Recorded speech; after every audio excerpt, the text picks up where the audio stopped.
Nah, jadi untuk PES ini untuk pengadaan minyak dan BBM yang ditengarai mahal bener dan praktek-prakteknya tidak terbuka dan praktek-prakteknya busuk lah. Karena apa? Karena aturan dibeli berapa, Pertaminanya dijual ke Pertaminanya berapa begitu. Ya, terlalu banyak sih kepentingan di sana ya. Saya tidak ingin sebutkan satu demi satu, tapi Anda bisa sebutkan lah. Cebong juga ada, kampret juga ada. Kalau untuk urusan dagang gini, itu ndak ada musuh. Setan sama setan juga pembagian. Setan sama setan juga dagang. Sampai orang-orang yang Anda surprise deh.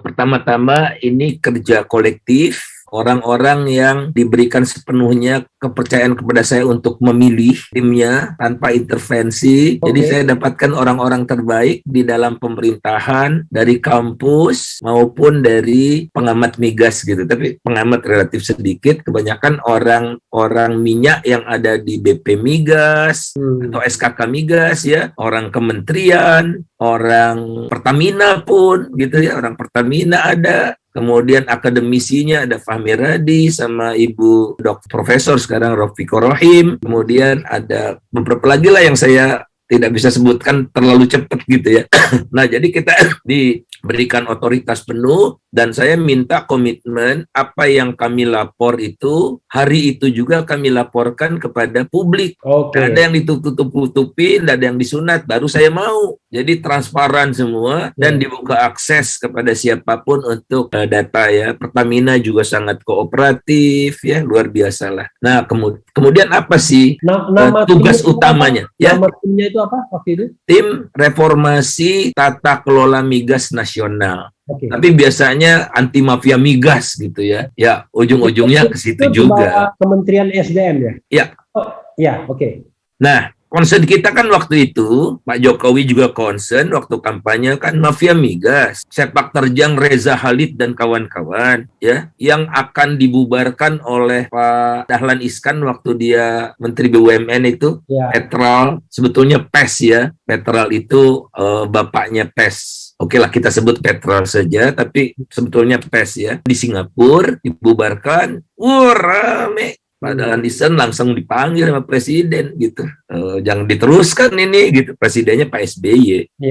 Kemudian dipanggil lah macam-macam itu ya, akhirnya mereka masih leluasa terus, jangan diotak-atik gitu ya, soal PES ini. Kemudian seolah-olah ada penyelesaian di era Pak SBY itu, diubahlah aturan itu. Aturan itu jadi misalnya si PES ini tidak boleh lagi membeli dari trader, tapi harus beli dari National Oil Company. Membeli dari National Oil Company PES misalnya dari atau perusahaan Indonesia yang di Singapura. Anak perusahaan Pertamina yang maksudnya PES itu anak perusahaan Petral. Oh, anak perusahaan Petral. Petral kan di Hong Kong. Nah, PES dibikin untuk... Petral itu anak perusahaan Pertamina? Iya. Oh, jadi Petral itu anak perusahaan Pertamina, lalu Petral punya anak perusahaan yang namanya PES di Singapura. Silakan Bang, terus. Nah, jadi untuk PES ini untuk pengadaan minyak dan BBM yang ditengarai mahal bener gitu. Dan praktek-prakteknya tidak terbuka dan praktek-prakteknya busuk lah. Karena apa? Karena aturan dibeli berapa, Pertaminanya dijual ke Pertaminanya berapa begitu. Karena fee-nya terlalu besar. Nah, saya menengarai Reza Khalid dan kawan-kawan itu dari data-data ya, itu mendobelkan fee, biasanya $0,5 jadi $1 per barrel, kemudian minta pembayarannya, kontraknya tadinya 3 bulan ke depan, bayar sekarang 6 bulan ke depan. Nah itu untuk pemilu tahun berapa itu? Tahun 2014 ya. Pak Jokowi jadi presiden 2014 ya. Ya 2012-2014 gitu.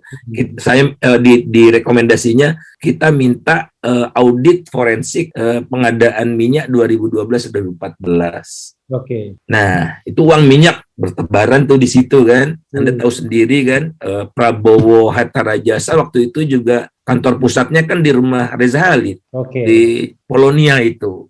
Jadi terang-terangan itu memang ya Reza Halid mendukung mereka itu. Nah ini yang bahaya sekali menurut saya. Nah kemudian kita juga ingin reformasi harga karena tidak ada orang yang tahu menentukan harga minyak itu berapa. Tidak ada orang tahu. Bahkan Pak Kwik cerita waktu dia jadi Menko dia tidak dikasih datanya oleh Pertamina. Ternyata tidak benar gitu ya. Kita minta datanya baik-baik, dikasih, formulanya dikasih, dan formula itulah yang saya umumkan ke publik. Ini loh, hitung harga minyak. Sehingga semua orang tahu Pertamina untungnya berapa, ruginya berapa. Kan bagus ya, itu juga sampai sekarang belum tapi Pak Jokowinya sendiri yang tidak menggunakan formula itu sekarang udah 4 tahun lebih ya. Formula itu tidak digunakan oleh Pak Jokowi untuk membuat harga minyak tidak naik gitu. Dan kita juga memberikan rekomendasi. Ini mohon maaf, Petrol sama PES masih ada sekarang ya? PES-nya sudah dibubarkan. PES-nya dibubarkan, Petrolnya harusnya dibubarkan juga ya. Tapi masih ada? Harus dicek lagi, tapi baru-baru ini Pertamina membentuk satu perusahaan lagi di Singapura baru. Oke, iya. Ya, terlalu banyak sih kepentingan di sana ya. Saya tidak ingin sebutkan satu demi satu, tapi Anda bisa sebutkan lah. Cebong juga ada. Namanya satu lagi? Kampret juga ada. Kalau untuk urusan dagang gini, itu tidak ada musuh. Setan sama setan juga kebagian. Setan sama setan juga dagang. Sampai orang-orang yang Anda surprise deh. Gitu ya, ada semua di situ karena kita kan meminta audit forensik dan itu dikabulkan. Dilakukanlah audit forensik. Ya. Yang jelas Refli Harun pasti nggak ada. Audit forensik itu dilakukan oleh Kordaminti, yang ahli audit forensik dari Australia itu juga drama sendiri waktu mereka melaksanakan pekerjaan itu ya, karena kawan saya sampai nyamar-nyamar gitu ya untuk tidak diketahui oleh kaki tangannya PES di Singapura itu kan mereka ada mata-mata ya, siapa nih yang bocorkan datanya ke Faisal, kan mereka bingung. Saya punya semua datanya sampai uang habis selesai jadi direksi kan dapat uang apa itu namanya, uang tunjangan lah ya, tunjangan apa namanya. Oh iya. Tunjangan selesai pekerjaan. Iya. Itu saya punya datanya. Tunjangan purna jabatan. Saya datanya ada semua dan angkanya fantastis dan dibuat SK-nya oleh dirutnya gitu. Dirut Pertamina. Dirut si PES-nya itu. Oke, jadi dia buat tunjangan untuk dirinya sendiri gitu ya? Iya. Nah jadi saya ke Singapura ya, kunjungan kerja nih dengan Pak Sudirman Said, dengan Direktur SDM-nya Pertamina, dengan Direkturnya PES yang sudah diganti, Pak Toto. Kan Pak Toto ini sebentar ya transisi gitu. Bambang Irianto kan yang udah menjadi tersangka di KPK itu. Kaget mereka bilang, gede banget. Langsung kita hentikan dulu karena dibayarnya enggak sekaligus. Tahan dulu tuh yang belum dibayar sampai begitu. Mereka kan heran. Berapa angkanya sampai? Pokoknya berapa puluh miliar gitu deh. Allahu Akbar. Semua datanya ada semua pada saya. Nah, itu kan pasti dibocorkan. Ya tidak mungkin tugas kami itu lancar. Jadi hari ini tugas selesai, penugasan selesai, hari itu juga kami report, laporannya kami sampaikan. Menteri minta diperpanjang, saya bilang enggak, saatnya ini melaksanakan implementasi. Karena ini ad hoc ini, jangan panjang-panjang. Walaupun beberapa teman perpanjang aja bang, dia bilang, enggak. Ya. Kalau panjang-panjang masuk angin nanti.